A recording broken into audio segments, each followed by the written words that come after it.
Good morning, good morning. Good morning, good morning.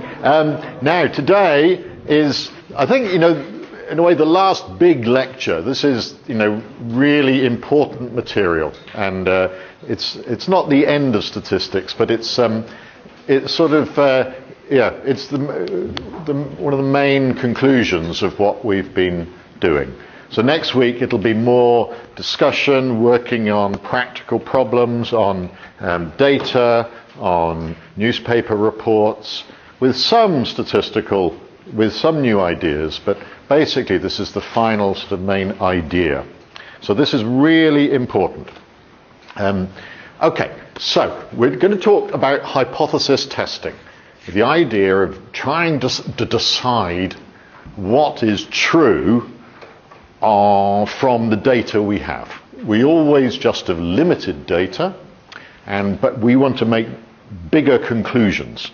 We want to make inferences. So this thing of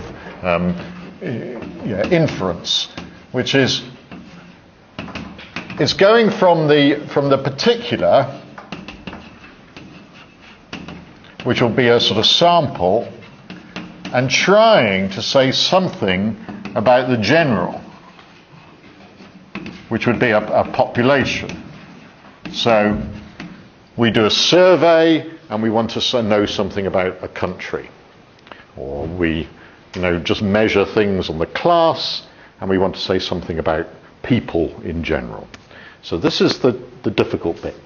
And one of the we do this, the route for this, which is quite nice, is through a probability model. We use probability theory to make this route by considering these as random variables coming from a distribution with a parameter theta.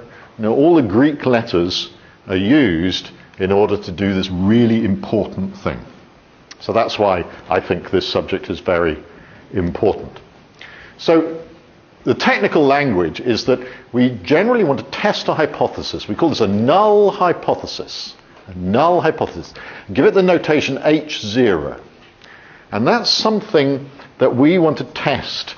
Like there is no association between eating, there's no association between smoking and dying early.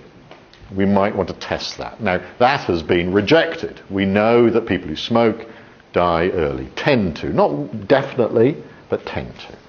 So we test something, and a null hypothesis is some simplifying assumption, usually that some parameter takes on some value, often 0, like no association, or there's no difference between groups.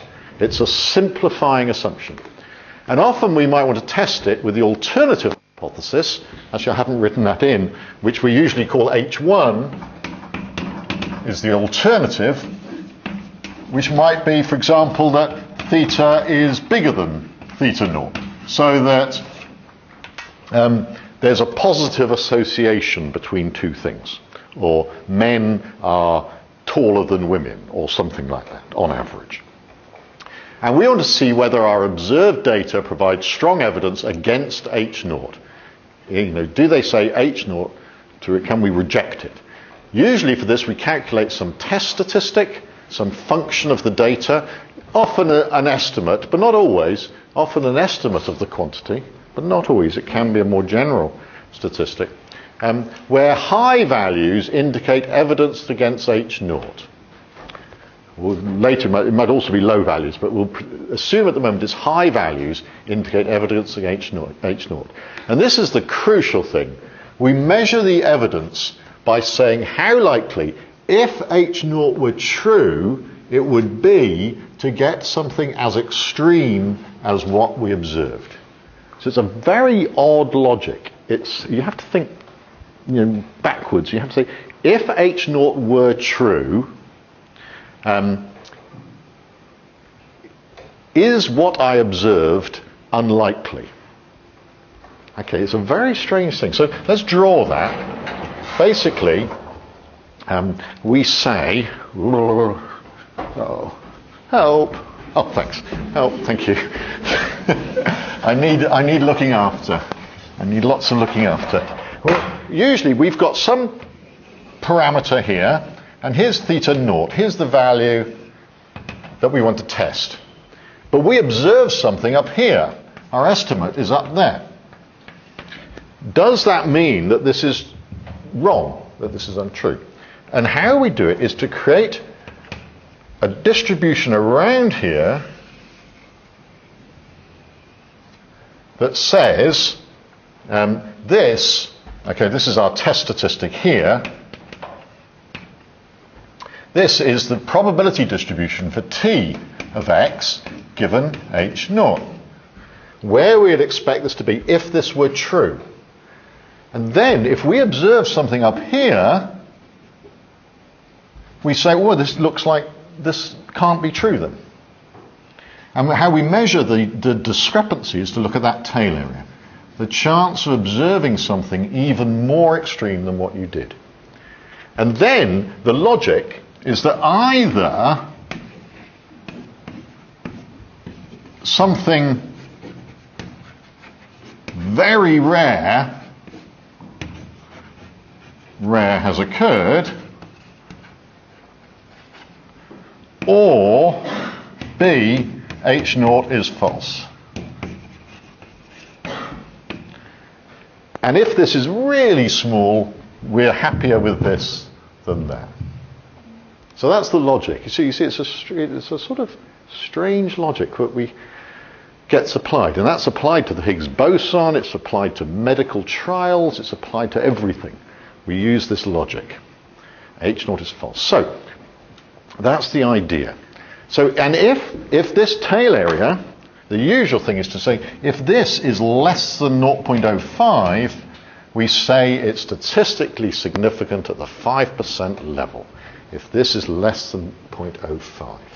Now we may, it may be very small. It may be less than 0.001. It may be less than 0.00001. I think the Higgs boson had 5 zeros in front of it before they declared it as a discovery. They need to have 5 or 6 zeros. We'll check that next week. And because they observed something out here. Yeah, about there. It's 5 standard deviations. They observed something 5 standard deviations out there. So the Higgs boson is there. And then they said, they observed that, and so this is so strange that there must be something there. We must have discovered something. Is that okay? Yeah, well, yeah, exactly. I don't blame you. It's difficult. It's really difficult. This is one of the most difficult things there is. So it's just a logical problem. It is really difficult. But with practice, it starts not being so bad. Okay, these are some important notes. Actually, let's do an example first before we come to the important notes. We observe in 18 females in this room, 14 could roll their tongues like that. So 14 out of 18. Is that evidence that it's more than 50-50? Or is that just chance? So, does that say, the majority, let's presume that the women here are a random sample of all women in the world. Does that mean that the majority of women can roll their tongues from our little sample, 14 out of 18? Is that evidence that the majority can? We have to assume they're a random sample. How do we do that? Well, the first thing we do is to say, okay, let's assume that it's 50-50. The true probability is 0.5. So we assume the thing we're trying to disprove. That's the really tricky bit. Okay, let's assume if it were true, what would we expect the count to be? Well, it would be binomial with denominator 18 and p equals 0.5. That's how many people, women in the class, we would expect to be able to roll their tongues if the true proportion, the true sort of rate, risk, chance was 0.5. We'd expect it to look like that. Now, we actually observed that data point. So it's out in the tail. It's quite a long way. It's not in the middle. We didn't observe 8, 9, 10. We observed 14. We think, well, that's really either something quite surprising has happened, or this is wrong. This is not the right distribution. And how do we measure the surprise? We count these areas. We count how likely it was to observe something as extreme as what we did. Does that sound reasonable? Yeah. Is that? Yeah. We don't look at the height. It's interesting. We look at the whole area. We look at the area as extreme as what we did. Okay, so we can do that quite easily in R. We can just count. D by norm gives you these heights. D by norm function. You'll do this in the practical. So D by norm with n equals 18, p equals 0.5, and this is going to add them up between 14 and 18. So it's quite nice. That will just add up that one, that one, that one, that one, and that one. And we get p equals 0.015. So there's only 1.5% chance of getting something as extreme if it really was 50-50. So that suggests, whoa, either something rare has occurred or it's not 50-50. And since 1.5 is less than 0.05, we might say, okay, that's evidence that there is an excess. It's not 50-50, it's more than 50-50. So does that seem a sort of logic? So that's the logic. We create a distribution like this called the null distribution and check if we're in the tails or not. There are other ways to do it, as we'll see, with confidence intervals, but that's the basic idea. Okay, some notes. Look, a lot of notes, but these are important, so worth knowing these and referring back to them. They're important. We may be interested in low values. In other words, we might be interested in values such as there as well, not just there. And this is known as a two-sided test against the alternative that theta does not equal theta naught. And that's in fact fairly standard, that we're interested in either way. And the usual technique then to do that test is to calculate the one-sided p-value and double it.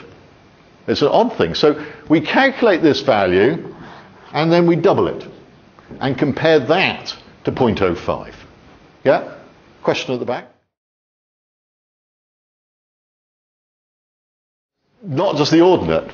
Yeah, that's a really difficult point to answer because it does seem natural. Why not just use the actual point? Why use something more extreme? It's quite a big philosophical issue. Many statisticians say you shouldn't use the tail. You should just use the probability of what you observe. One of the problems is that if this was a very big number, every one of these would be small. You end up with a very flat distribution. And so the probability of what you observe is always very small. So it's quite difficult to calibrate it. People have suggested using this and comparing it to the average probability, the average ordinate. So in a way, that's one of the most controversial things. If you do a Bayesian perspective, you don't use the tail area, you just use this. So it's a good point and one where it's almost convention. Yeah, and it's quite an argument. It's a thing that people argue about. Statisticians argue a lot about this kind of thing. Yeah. Are there any other questions? Not so horrible questions. That's a nasty question. Anything else? Okay. Well, you're going to be doing quite a lot of this. So you double this. So this 0.015, in fact, you double it to give a two-sided p-value. And that is still less than 5%. So you could say this is significant at the 5% level. This is significant evidence. Not very powerful. You'd want it like that. If you wanted to be really sure, you'd want p less than 0.001, which would be out here somewhere. So it's not. It's only about here. So it's not very powerful evidence, but it's quite powerful evidence. Okay. Now, this is the other way to do it. The other way to do it is instead of calculating this, we instead, and this might seem more intuitive, take our estimate here, this is our estimate here, and put a 95% interval around it, like we did yesterday. And then, if that doesn't include here, we say it's significant at the 5% level. Now that might seem more intuitive, I think. We estimate the value, And if this isn't in the interval, we say, oh, well, we don't believe this. We'll reject it. So I think the confidence interval approach is actually more intuitive, and it's correct. So you can do it this way as well. 95% interval does not contain 0. This is essentially equivalent to saying p less than 0.05. So that's another way to do it. Both ways to do it, and we'll see both of them. They're both going on. Yeah. Basically, because we set our theta naught to be 0, I think. Yes, yeah, that should be theta naught. Yeah, exactly. Yeah, we should say, very good. I'll try to remember to change that. That's just theta naught. It's usually 0, but not always. Because here it was 0.5, for example. So not always. Yeah, thank you. They often, software will often give you 1 star for 0.05, and 2 stars for 0.01, and 3 stars 0.001. R does this. It's not, in reporting, this is considered not very good. In good scientific reporting gives you the exact p-value, not just 1, 2, or 3 stars. But it is used quite a lot. Particularly in psychology and other areas, they use 1, 2, and 3 stars. Okay, 2 little bits of philosophy. Just because something is not statistically significant, it doesn't mean the null hypothesis is true. So if this wasn't rejected, say this interval came down to here, I couldn't say this was false, but it doesn't mean that it is true. We're left in that sort of intermediate zone that just because we can't reject 0.5 does not mean it is 0.5. We're in a state of we don't know. There's this intermediate state. Yeah. So, not rejecting H naught does not equal accepting H naught. Now that's very important, and it's a big mistake that is often made in medical papers. Climate change. Climate change. People do it. This is something that daily newspapers do. Newspapers that don't believe in climate change look at a temperature record like that. They fit a line, H naught, no increase. They test that. They find that P is greater than 0.05, and so therefore they say there's no climate change. That's what the Daily Mail in the UK has said, because over the last few years the temperature has not gone up significantly. They just do it over a few years, and they declare no climate change. And that is making this with the Daily... Well, I'll try to find the quote. It's the Daily Mail in the UK. Terrible, terrible. They completely misunderstood what it's about. So just because you can't reject doesn't mean it's not there. So this was wrong. Okay, I'll try to find this one. We could discuss it next week. Climate change statistics. Very controversial. The other thing is that, we'll do this next week as well, if we do lots of tests, if we look at this, keep on testing, we'll find something that is significant. And I got some good jokes about that, so we'll do that next week. Right, okay, so just remember those and refer back to them. They're very important. Okay, yes. So this is some R. There's a nice function, prop test. We'll be using a lot in R. Now, you can use this in 2 ways. You can use it just to test a single proportion, 14 out of 18, against a null hypothesis, p equals 0.5. Here we are, the data, and then it repeats the data so you can check it. Data is 14 out of 18, the null probability 0.5. And it gives you a 2-sided p-value, 0.034. So it's very close to the one we got. They used a slightly different method. There's usually about 6 different ways to calculate a p-value, using all sorts of different continuity corrections, all sorts of approximations and different things. So there's no single correct p-value. Usually lots of different, it should be, the different ways should not give very different results. But there's always multiple ways to calculate them, which is, that's why mathematicians don't like statistics. Because there's no single answer. That's why mathematicians hate statistics, because there's no single answer. It's about there. Close enough, yeah. Yeah, well, you have to be happy with that. If you're a real mathematician, you don't like this at all.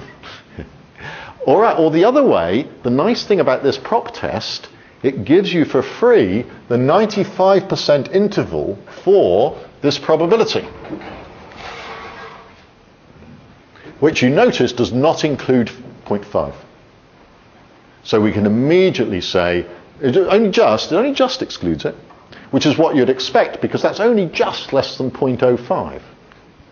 So it just excludes it, so we can just say 0.05. It gives us the sample estimate as well. So a very useful function, prop.test. And we'll see it, you can also use it for comparing two proportions. We'll talk about the chi-squared test in a minute. Is that okay? You're going to be using this? Very neat, very good, does it all for you. In days gone past, you would have to do all of this by hand. So think yourself lucky. I think for this, 0.05 is not very strong. So we could say there's, usually people use words like there's significant evidence against H0. They wouldn't say it's absolutely, H0 is definitely wrong. They would want to be a lot more confident. So there's some words that people use. That's why when you're discovering new laws of physics, 0.05 is hopeless. They would never, ever say anything. They want 0.00000001 before declaring a new law of physics. You want to be, this doesn't matter too much. But in clinical trials for new drugs, they tend to want 0.05, but twice. They do 2 studies. If you want to get a new drug on the market, a new drug for any treatment, you need to do an experiment which gives you 0.05, and then you need to do another completely independent experiment which also gives you 0.05. So in a way, the joint p-value is 0.05 times 0.05 is quite small, 0.0025. Yeah. So that's how drugs work. They don't accept a single trial, because this could be wrong. This could be wrong. 1 time in 20, this is going to be wrong. So it could be wrong. So it's not very strong evidence. So, okay, there's a very good point. We'll come back to this. You know, this is not a perfect method, particularly when you do lots of them. Okay, back to this one. I apologise for the bad code yesterday, but I've corrected it, I hope, and it's all there in the file. So we fit a line. We took out this point here, and we get a nice line going through the height, showing that taller people have bigger hands. And then when you fit it, when you do it, and if you didn't do it yesterday, you do it today, you get output like that, which is not very clear. So first of all, I wanted to explain this output. This one is the gradient, the estimated gradient, 0.116. So it's the gradient of this line. And what it says, for every centimetre taller, the average handspan goes up 0.116. So that means for 10 centimetres, it goes up about 1.2. Yeah, so 10 centimetres taller, and your hand is on average about that much bigger.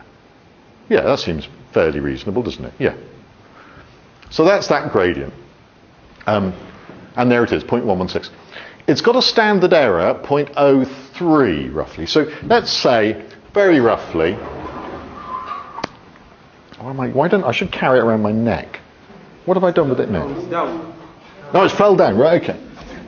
Why don't I just carry it like that? Then I wouldn't. Oh, yeah, where's my. So, okay, so we've got a gradient is about 0.12, and so you consider this as my test statistic, and my standard error is about 0.03. So very roughly, we can then say that if I want to test whether the gradient is 0 or not, I've got an observation here, 0.12. The standard error is 0.03. And first of all, this is the ratio between of the two. That is that divided by that. It's called a t-value. People also call it a z statistic or whatever. It's the way, it's how many, if you think of it, it's how many standard errors this is away from here. So this is, if I look at this in standard errors, this is about 4 standard errors away from this null value. And we say this is known as, would be a 4 sigma result. And again, for the Higgs boson, they wanted a 5 sigma result. Or was it 6 sigma? I can't remember. We'll check that. They discuss their significance in terms of how many sigmas it is away. So it's that ratio. And it turns out the probability of getting something as extreme as that, greater than the modulus of that, is about 0.0008. So if I looked at the distribution of the gradient under the null hypothesis, this would be 0.00004, and I double it because I'm also interested in observing something as extreme the other end. So I calculate that tail area. I'm going to get you to do that, and double it, and that's tiny. It's tiny. So there's a very small chance of observing such an extreme gradient, either as big as this or as big as minus it, if there really is no relationship between height and handspan. So we say we can be 99.99% confident there's a relationship. Just from this small sample, in the whole, assuming you are a random sample, we're 99.99% confident there is a relationship. So we can be really, that's good evidence, that's very good evidence.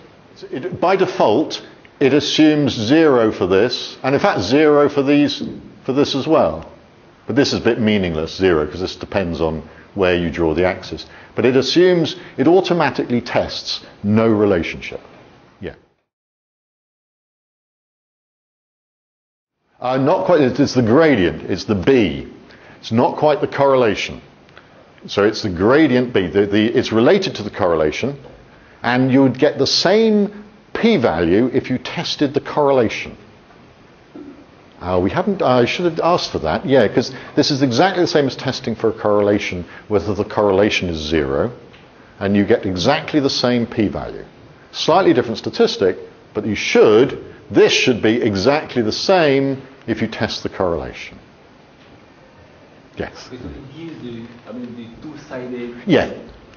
It gives you the two-sided, so it gives you the probability of observing something either as big as this or as less than minus it as well. And it's nice, it does tell you the probability greater than the modulus of t, it's telling you.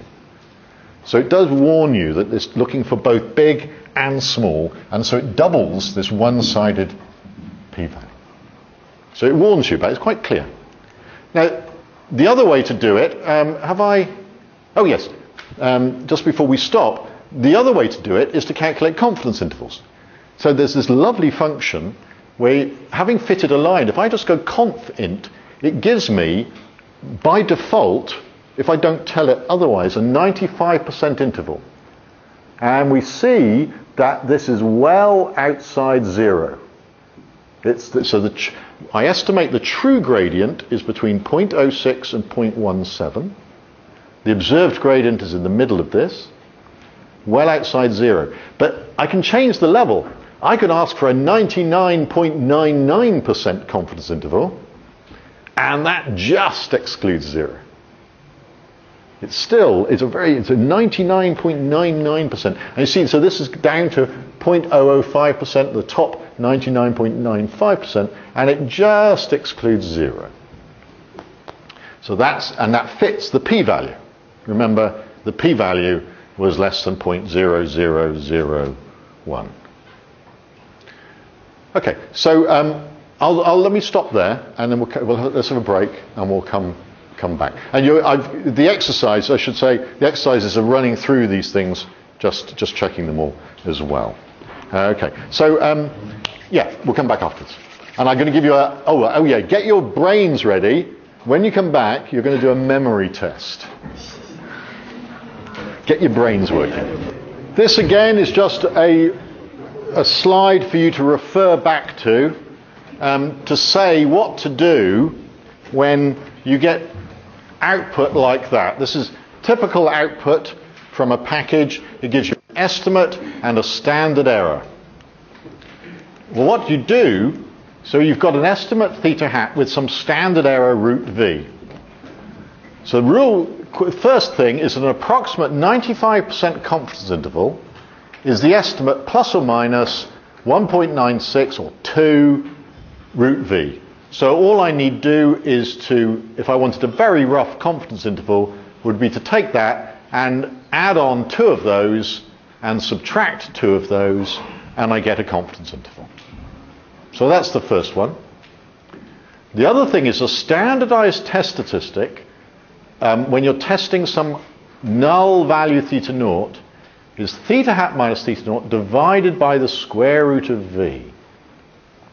And that is just this.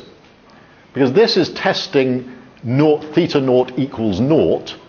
So it's that minus naught divided by that gives you 4.3452. So that is the test statistic. And it may be called a t-value, but it's also, also called a z statistic, because if H0 is true, this should be an observation from a standard normal 0-1 distribution. So roughly, if z is between -2 and 2, that means it's not significant. So any value of z between -2 and 2 is not evidence against the null hypothesis. Now, how do I measure that evidence? If I've got a z here, say, I calculate that area, but I also do minus z and calculate that area. So when I'm doing a two-sided test, it's rather strange. If I observe this, I calculate the probability of getting something more extreme than that or more extreme of minus that. So in other words, it's the probability that z is greater than the modulus of the observed value. Or t is greater than modulus of t. This is what R will say. So what I do, there's 2 ways to look at that. You see, one way to look at that is twice the minimum of phi of z and phi of minus z. There's lots of ways to describe this. So if z was up here, phi of z would be all this area. That would be a huge number. So then I should calculate phi of minus z, this small one, and double it. So it's twice the smallest tail area. It's slightly confusing, this. It is very confusing. And also remembering that phi of minus z, this value, is just 1 minus phi of z. So I could also write this as min phi of z 1 minus phi of z. Maybe that way's clearer, I don't know. They're both the same thing. Basically, it's the small number. You don't want 0.97 or something like that. So suppose I had some estimate t with standard error equals 3 with standard error 1.7. I want to test whether it comes from a distribution with mean 0. I just calculate this statistic, t minus 0 divided by s. Calculate phi. P norm in R is the phi function. P norm will give me the tail area to the left of that value. So P norm, remember that. Now I know that phi of, and just phi minus z equals 1 minus phi. So if I do the p-value is the minimum of phi and 1 minus phi. And I get 0.078. So it's not significant at the 5% level. So that's a bit of standard code. And that's what, for example, that's being done for you. That p-value is being done for you. But if you have to do it yourself, that's what you do. And I give you that code. It's in the file for the practical. Okay. Is that all right? You get some practice at this. And again, this is to refer back to, useful to refer to. We've done that. Right, memory test. Have you all got good memories? I'm going to test your memory, okay? But I wanted to collect some data. So I want to collect some data which we can analyse in an hour. We should be able to analyse it in less than an hour. We should be able to analyse this data if the tutors will help. Okay, so what... I've explained it to Adrian. I'll explain it to you. What I'm going to do, could you take a clean sheet of paper, a blank sheet of paper and a pen? What I'm going to do now, I'm going to read out some numbers, which I'm going to get from my phone. I'm going to read out phone numbers. I'm going to read out phone numbers. You don't do anything except focus.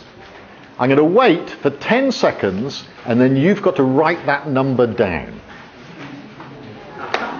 Possibly correctly. Now there's no prize, there's no marks, don't worry, but don't cheat. Write it down like this. No looking at anybody else. No, cover it up. Be like real school children, sort of writing it down like that. No cheating. This is a real experiment. Now, I'm going to start off with fairly easy, and then it's going to get more difficult. Because this is a scientific experiment to find out when people start finding it difficult. Now, I think, you're a bright lot, so I hope this will work. I hope you don't get them all right. I'm going to make them so difficult that you won't get them all right. And then at the end of it, could you hand your piece of paper to the tutors, and they will add up and see for the different numbers, how many people get them right. The proportion that get them right for the different length numbers. I'm going to start off with just 5 digits and then increase it. So we're going to test this hypothesis. Right, no cheating. Right, shall I do a first number? Okay, are you ready? I'm going to read it. Don't write down anything. No cheating. No cheating. And then I'm going to count to 10. I don't want to put you off. And then you try writing the number down. Okay, here we go. First number is 69013.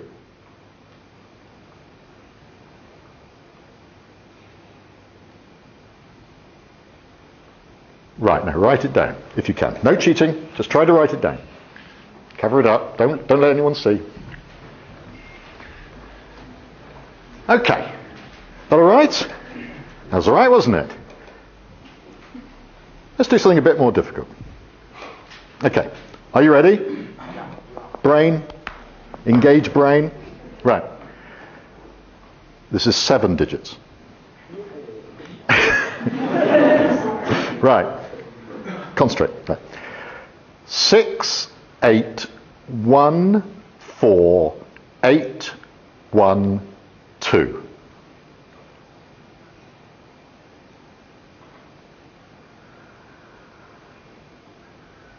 Right, write it down.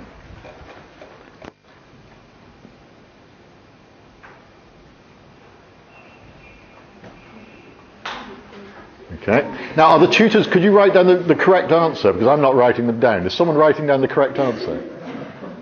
I could, could someone write down the, maybe I should do that. Otherwise we're all not going to be, unless I remember whose number they are.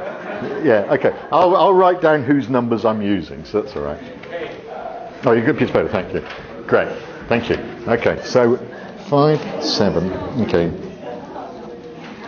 Okay, right then. Well, Let's make it a little bit more difficult, shall we?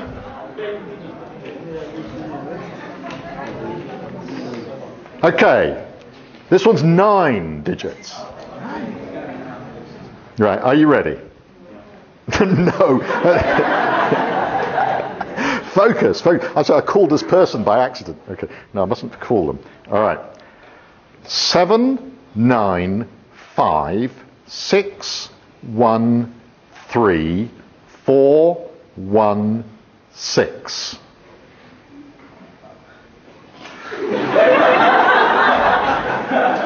Right, write it down. No, you didn't get it at all. Okay, I'll do that one. I'll do another one. Now, shush, don't laugh. You put everybody off. I'll do another one. I won't wait for 10 seconds for that. That's a bit unfair. I'll only wait for a few seconds. I'll do another one. Don't laugh. You put everybody, it'll just go straight out your brain like that. Right. Are you ready? Right. 0, 8, 3, 7, 4, 7, 3, 3, 8. Write it down.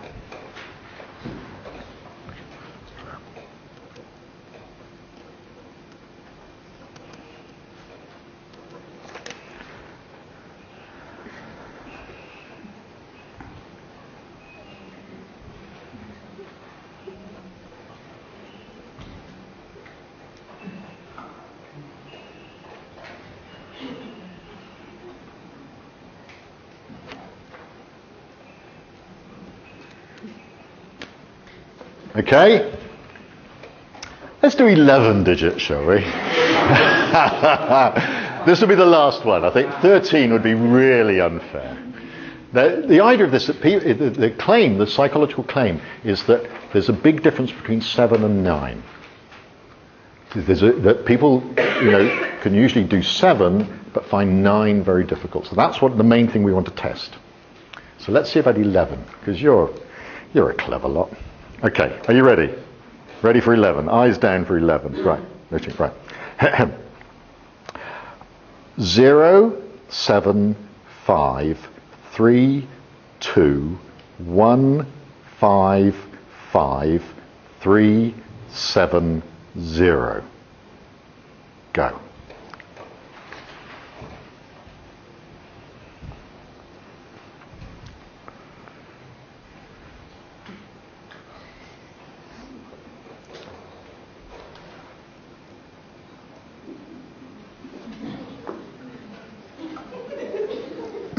Don't laugh. Now, have you got them? Have you got the right ones at the back? No, I'll write them down. Okay, no cheating. Just and okay.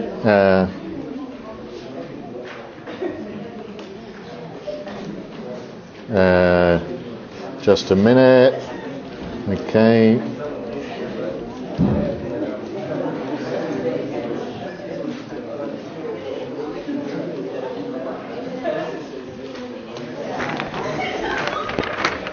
I think that's right. I hope that's right. Okay, how did you find? Could you hand yours in, please? Hand them in. You're not going to get marked. Don't put your names on. It's all anonymous. This is a scientific experiment.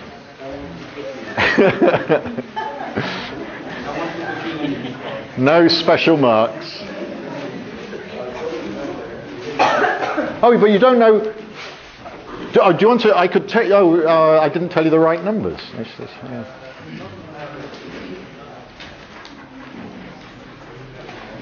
Oh, you don't know your own scores, do you? I should have given them to you. Sorry. Anyway. Right.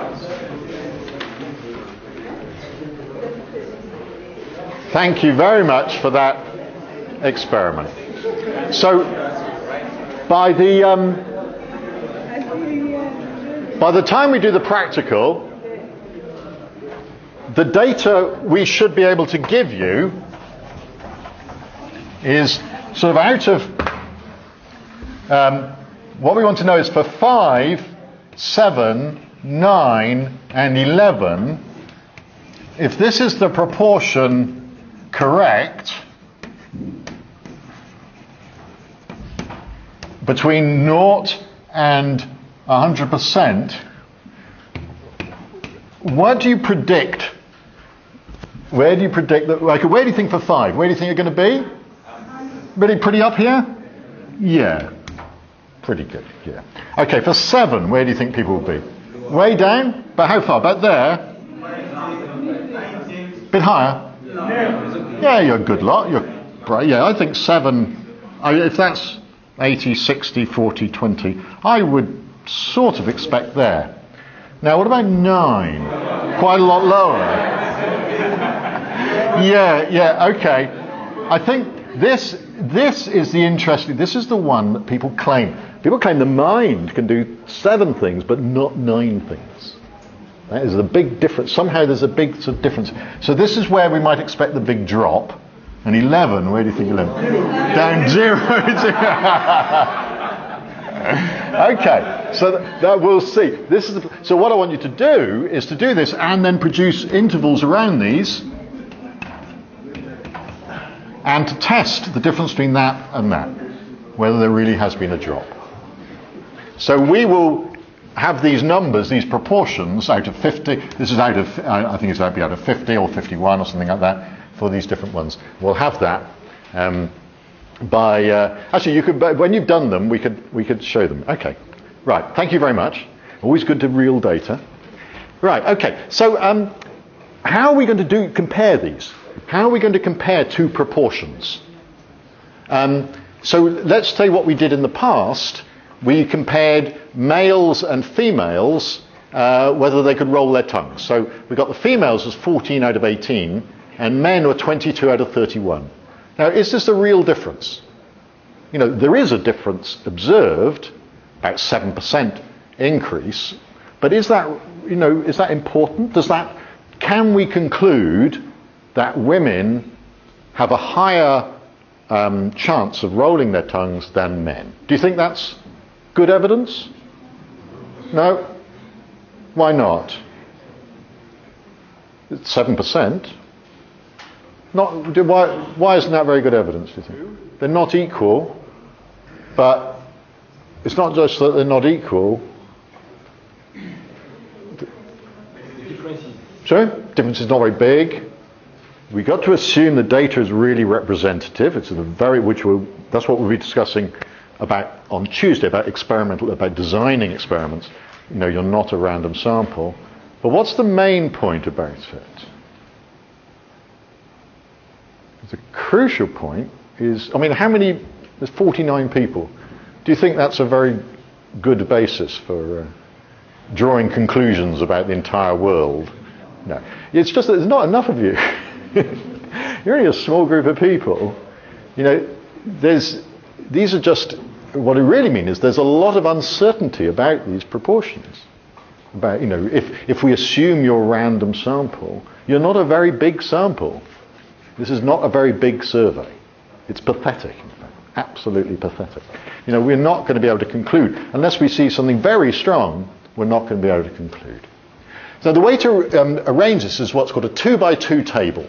So it's called a contingency table. It's the way to arrange these things. So we have 18 females, 14 can and 4 can't. We have 31 males, so 49 altogether. 36 can roll their tongues, 14 females, 22 men, 13 can't, 9 and 4. So we want to know, really, another way of describing it is there's 2 ways to describe it. Are these proportions different? And another way to say it, is there an association between tongue rolling and gender? Are they associated? So those 2 phrases are both used, association and tongue rolling. Okay, so how do we do this? What we do is to use this idea of a null hypothesis. What if there were no difference between them? The null hypothesis is of no association, i.e. equal proportions. What would we expect to happen with 18 women and 31 men if really the chances were the same for men and women? There were no difference. So the overall proportion is 36 over 49, which is about 74%. So in this group of people, 74% of people can roll their tongues. So applying this proportion to both the men and women, we would expect for females 18 times 36 over 49, we would expect 13.2 to be able to roll their tongue if there really were no difference. Is that okay? Obviously there aren't 13.2 people, but it's just a mathematical expectation. Is the calculation all right? And therefore we'd expect 4.8 not to be able to roll their tongue. Doing the same for the men, we'd expect, using this proportion, 22.8 to be able to roll their tongue and 8.2 not to be able to. Now you see what we've done with these numbers. These margin totals are still the same as the previous one. These numbers are all the same. But what's happened is that these numbers have changed, so they're both in the same proportion. That over that is the same as that over that. So this is what's called the expected table. What we'd expect to see under the null hypothesis. And then we calculate, what we want to do is to compare that with that. So essentially say, does that look like that? Because if it does, it's not very good evidence against the null hypothesis. And now we come to the very simple thing, a chi-squared statistic. What we do is work through the cells, 1, 2, 3, 4, calculating this. You calculate the observed, this is the observed, O1, O2, O3, and O4. And these are the expected, E1, E2, E3, and E4. And we just calculate the sum, the square of the difference between OI minus EI divided by EI. Really nice, simple calculation. I mean, of course, the program does it for you, but this is how to do it if you had to do it. So you would do 14 minus 13.2 squared divided by 13.2 plus 4 minus 4.8 squared divided by 4.8. Actually, all these are the same. They're all 0.8. 8 point... Have I got that right? 8.2 minus... No, they're not all the same. Why is that one different? Have I got this right? Oh, 9. 9. Oh, God, I made a mistake. That should be 9. Oh, dear. So, okay, I made an error in the calculation. I knew I shouldn't try to do it by hand. I've made a mistake. That should be 9. So this number is wrong. I thought it was a bit small. Okay. So I got it wrong. Okay. So is that okay? But if you get it right, do you see how you do the calculation? And basically, this will be a big number if these tables look very different. Okay, what can we do? But how do we decide whether this big number is so big that we think that it's evidence? How do we put a p-value on this number? Okay, now I've got to go back. I'm going to do a little bit of generality. This is some general theory, which I'm not going to prove, but it's a nice bit of work. And again, this is when the people doing the Higgs boson, they used a likelihood ratio test statistic. Find that next week. They used it to detect the Higgs boson. So this is a bit of general theory. If you've got, under the null hypothesis, if you estimate the parameters, and there's p0 parameters, so this might be 1, 2, or 3, or something like that. If there's p0 parameters, that's the parameters that maximize the likelihood. And under the alternative hypothesis, let's say there's p1 parameters which maximize that. What you do is take minus twice the logarithm of what's called the likelihood ratio, the maximized likelihood. Now that will always be greater than that, and so this will always be positive, and that is called the likelihood ratio statistic. So we're not going to use this in its generality. I just wanted to introduce it for something. For people who are going to go on and do more statistics, this is a really important thing.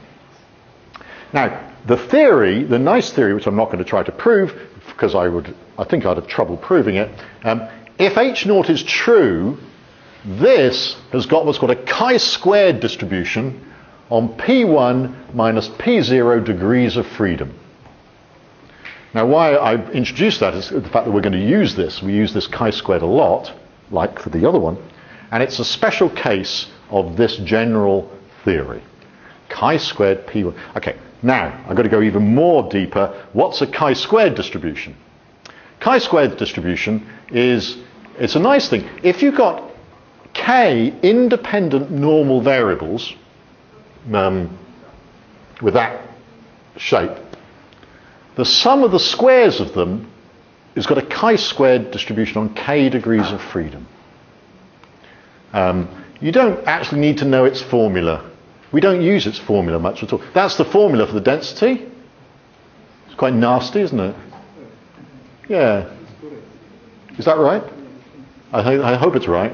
I copied it off Wikipedia, so it must be right. It's got expectation k, so this is the gamma function here. It's actually a special case of a gamma distribution, what's known as a gamma distribution. Variance 2k, standard deviation. So, and that's what they look like. Again, from Wikipedia, that's a chi-squared on 1 degrees of freedom. That's a chi-squared on 2 degrees of freedom. 3, 4, 5, 6, 9. We don't even need to know its shape particularly, because we just use tables. We don't really need to know that. So, the crucial thing is, when we do this for our table, when we calculated this chi-squared distribution, this is an approximation to the likelihood ratio test. And again, it's a bit messy to prove, but it's an approximation. Now, how many parameters are we estimating? Under the null hypothesis, there's just one parameter, the overall proportion. So P0 is 1. Under the alternative, there's 2 parameters, the proportion of men and the proportion of women. So P1 is 2. So the difference is 1. So this test statistic should have a chi-squared on 1 degree of freedom. Which, again, R will automatically do this for you, but I thought I should explain why it has 1 degree of freedom. Okay, so therefore the chi-squared statistic for a 2 by 2 table has an approximate chi-squared 1 distribution under the null hypothesis. Now this is wrong now because I put the wrong numbers in. It's too low. So we should calculate the probability of getting a chi-squared 1 greater than 0.21, which it turns out to be 0.64. And we can use this function, p chi-square. This is the value we're interested in. This is degrees of freedom. And this tells us that we're interested in the upper tail. So if we've got a chi-square on 1 degree of freedom looks a bit like that. So that's a chi-squared on 1. We've observed a value here, 0.21. We want to know that area. What's the probability of getting something as big as that? But p chi-square gives us this area. Unless we say lower tail equals false, and then it'll give us the upper tail. The upper tail. So this is quite big. There's no evidence that these men and women from this class, from this data, we cannot conclude that men and women are different. 71% is not statistically significantly different from 78%. The numbers are just too small. So we can't draw any great conclusion from this data. It could just have been due to chance. It tells us these kind of differences there. This difference could just be due to chance. Does that sound all right? I mean, yeah.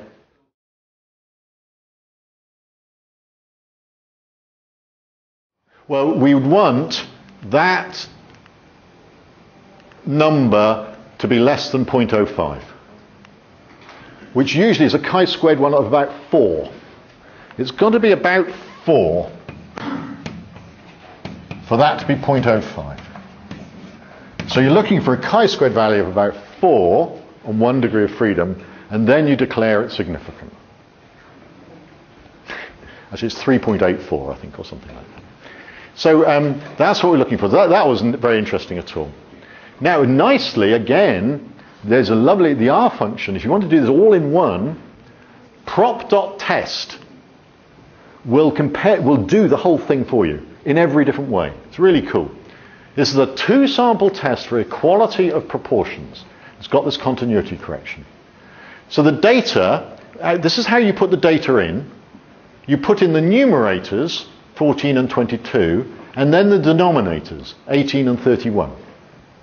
So, okay? So I'm comparing 14 out of 18 with 22 out of 31. I'm not comparing 14 out of 22 with 18 out of 31.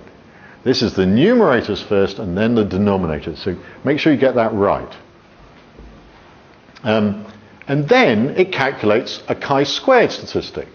It says it's 0.03, even less than I did. So they use a slightly different method, and they get even less evidence. P-value very high. Not of any interest at all. But they do it the other way, which is to produce a 90, which we did it the way we did it yesterday, which is to produce a 95% confidence interval for the difference. Because can you remember, we did this yesterday. When we did it yesterday, on the board, Geoffrey got up and wrote it on the board, and we came to the conclusion that the difference was 0.07. That was the difference, and the standard error was about, can you remember what it was? It was about 2.5. We thought, God, that's really big, it's huge. And so that would mean that T plus or minus 1.96 standard errors is approximately 0.07 plus or minus 0.5, which is approximately, well, maybe we've got it wrong. Do you think we made a mistake? Because it's not that big, is it? I think we might have made a mistake, because they get their 95% confidence interval looking like that. So maybe, because this is going to be far too big, this is going to be 0.57 minus 0.43, which is a lot bigger than this one. Or did we get that as the twice the confidence interval? Yes, yeah, okay. So this was 2s was that. So then we get, that's better. Plus or minus 0.25, which is about similar to that. That's it. We get about 0.32 minus 0.18, which isn't far from that. Close enough.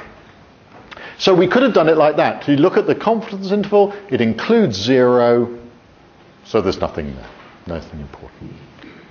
And it gives you the proportions and things. Slightly different p-value due to a slightly different method, but still with the same conclusion. Okay, so I think it means it's really easy to make comparisons of any proportions. Anytime you have data like that, you can test whether that difference is real or not, or whether it's just due to chance. Okay. Okay, so one final one on this then. Is that all right? I should say I think this stuff is difficult. This is the topic that people find most difficult in statistics. Yeah, sorry, yeah.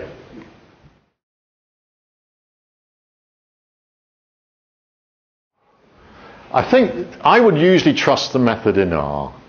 Because they use these continuity corrections, they're using a slightly more sophisticated way to do it.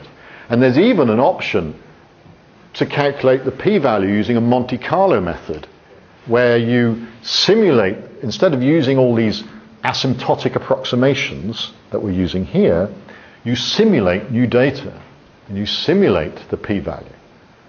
And then it will be most robust. If you see an option, if you really want to know the answer, you can use, there's an option to use what's called a Monte Carlo method, based on simulation, that does not use all the asymptotic, the large sample approximations. So that would be the best way. If it became really important, I mean, usually they all give roughly the same answers, the different methods. But if you really want to be, people will tend to use this one. And it's an option in here. You just put in Monte Carlo equals something, I think. So it'd be worth trying if you're interested. Just try it, and it'll run. So I know it's very unsatisfactory that different methods give slightly different answers. But I think that's just because they're all different approximations. Okay, the final one, which we want to do, is quite nice. This is the months you were born in. Remember we collected this data, and only one person's born in October, and everyone's born in December. It's a very popular month, December. And we looked at it and thought, well, hang on, this is strange. Does this mean that people are really not born in June and October, and December's a great month for mathematicians? Do you think, can we make some big conclusions on the basis of this? Or is this just chance? So what do you think? Just chance? You think it's just chance? Okay, well, we can test it. That's the point. That is what we've been building up to. Now we can test it. And actually, it's incredibly, it's just, boom, one line. Very easy. What you do, first of all, that's just drawing the bar chart. Okay, this is it. Is there really a difference between the months? The null hypothesis is that there's a 1 in 12 chance that any of you are born in any particular month. In other words, that this really just comes from a uniform distribution. It's equally likely. And that this up and down is just chance. Now, if this were true, there's 50 people, we would expect 50 over 12, 4.17. So this, if this was equal, they'd all be on 4.17. Now, they can't all be on 4.17, but that's what you'd expect. So the chi-squared statistic just goes comparing each of these with 4.17. And what you do is take the square of the difference of those lines and divide by the expected number. So these are the actual counts, 44344 there's October. So the chi-squared statistic adds up the observed minus the expected, 4.17, divided by 4.17. And when you do that, you get 6.8. Now, the thing is that big? If it was a chi-squared on 1, that would be very significant.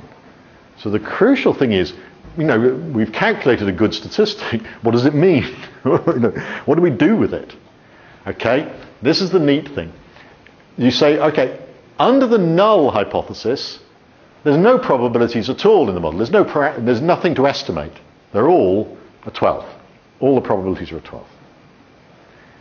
And the interesting thing is, under the alternative hypothesis, there are 12 probabilities, but they must sum to 1. So actually there's only 11 different numbers that we're estimating. You see these probabilities of being in each of these must add up to 1, and so there's actually what we call 11 degrees of freedom there. There's only 11 different numbers that we're estimating if we allow all these months to be different. In other words, every month is unique. So the difference is 11. And there's an 11 degrees of freedom. So you should compare this with a chi-squared with 11 degrees of freedom. Now, R does this automatically for you. You don't have to count this up. It knows. It's very clever. So what we do is then calculate the probability that a chi-squared on 11 degrees of freedom is greater than 6.8. But we know this has actually got expectation 11. A chi-squared on 11 degrees of freedom is going to look, well, we saw it, what it looked like. It'll look something like that. with that at about 11. And so 6.8 is not in the we're looking for something up here. And it's very uninteresting. It's very boring indeed. There's no evidence there's a real difference between the months. This is completely chance. This is of no interest whatsoever. We should not get excited. This is exactly the kind of pattern we'd expect by chance. So there's we've got all the tools set up to just test these things. This is the kind of thing people test all the time. It's like astrology, testing whether the month you're born in makes a big difference to your personality. People test these things. So, and the nice thing is you can, in R, you just set that as the table, T as the table of month, which are these numbers. So all I do, is give it this table, which is this table, just do chi-square test, does it all for you. Cheating. I should make you do them all by hand. Just does it all for you. Works out the degrees of freedom. Calculated, they get 7, close enough. P-value 0.799. Of no interest. So really easy. Because the default is for it to test for a uniform distribution. So in this case, there are lots of things you could put in there for different stuff if you wanted to test other models or anything like that. But the default is it'll just test for a uniform distribution and just gives it to you. So, no, it's just chance. Nothing there at all. Okay. Well, we've done a huge amount this morning. A huge amount. Had to go through it. And so any questions? Yeah, I'm sure you're... Oh, yeah, okay, we'll come on to that in a minute.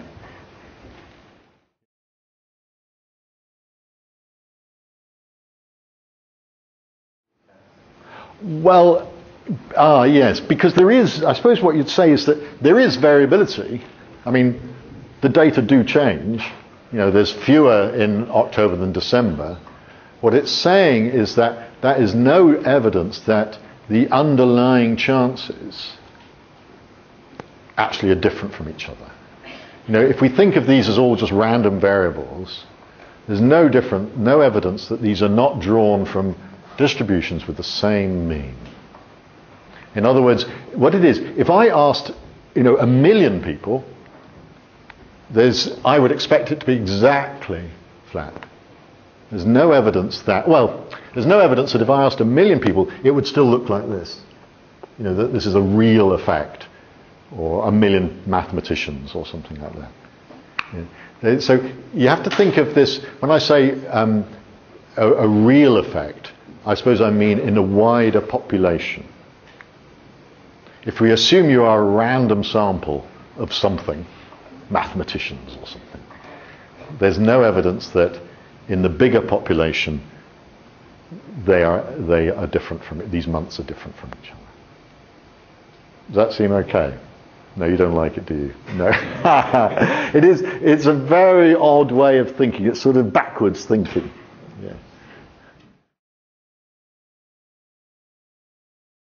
Well, I suppose it's saying that under H1,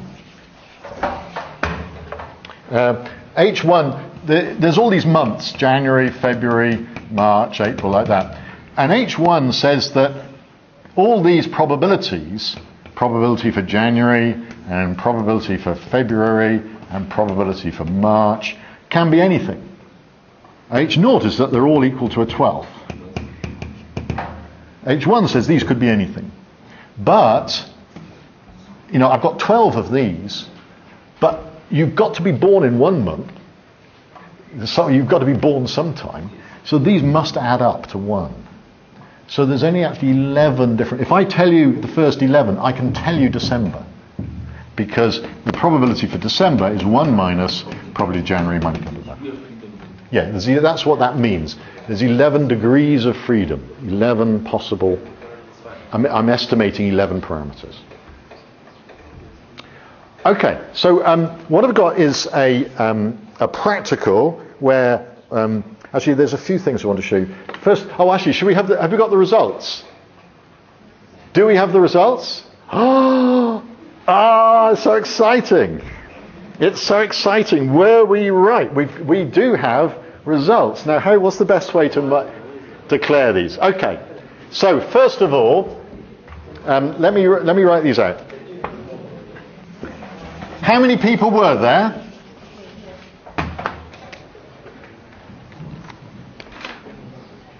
Oh. Extraordinary. That's wonderful. Right. Okay. Out of 53. So, and this is 5, 7, 9, 11. And out of 53. So how many do you think got 5 right? How many? Everybody. Not everybody, no. 50. No, actually a bit less. No, it was 45. That's exactly where the point is, at about 90%. Okay, how many do you think got 7 right? Oh, yeah, by the way, 5 was, if you remember what you put, it was 69013, and the second one was 68149,812. How many do you think got the other one right? Who said 20? Yeah, it was 21. So quite a big drop. That's about 40%. So really quite a big drop down to here. Right. Now the hypothesis is that there's a really big drop between 7 and 9. Well, how many think got 9 right? Who said 5? 5. Now I wonder who they were. Well done. Oh, that's very impressive. So a big drop between 5 things. Okay. How many think got 11 right? No, 2. No, 4. That's incredible. I wouldn't stand a chance. That is really impressive. I should have done 13 just to really check people, but that is remarkable. It could, of course, could have been luck.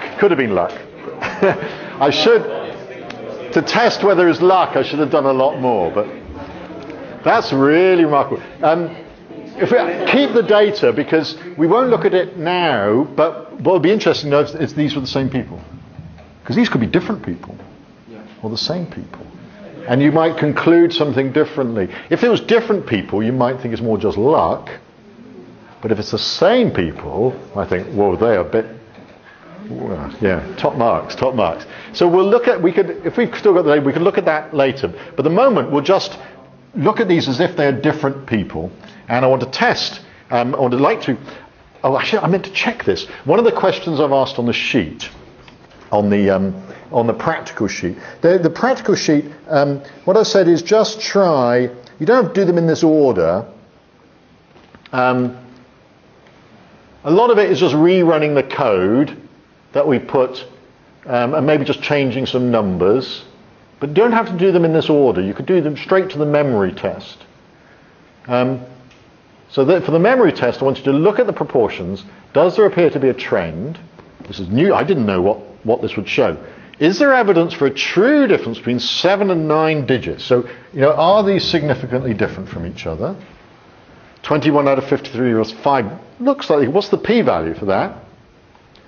Now, the other thing, and I don't know about this, and I haven't tried it, I would love to produce one of these graphics, with the 3 or 4 data points with a confidence interval. And I'm not sure, there must be a package in R or a function in R to do that very easily. And I have no idea. So that's something I'm going to, if people are interested, they could try to do that. And I'm going to try to do it myself, because I'm sure there is some nice way to do it. But otherwise, there's some standard questions. Oopsie. What's that? End of presentation. I don't want to end of presentation. Okay.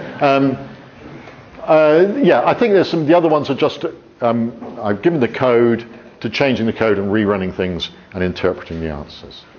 Okay, so if we do that, the other thing is I have given an assignment as well. Which is really horrible. It's quite long, just because I wanted to ruin your weekend, that's all. Yeah, I think it does not. It looks worse than it is. It looks worse than it is. So if you could, and there's an optional one at the end, but if you could do this for Tuesday evening, that would be great. If you can send it in to Emma or somebody later, that would be great. But if it's any relief, that really is I think the end of the sort of, in a way, difficult lectures, the methods. We will be doing some more, but now, from now on, we're going to be looking at this stuff in the real world. We've got the tools we wanted.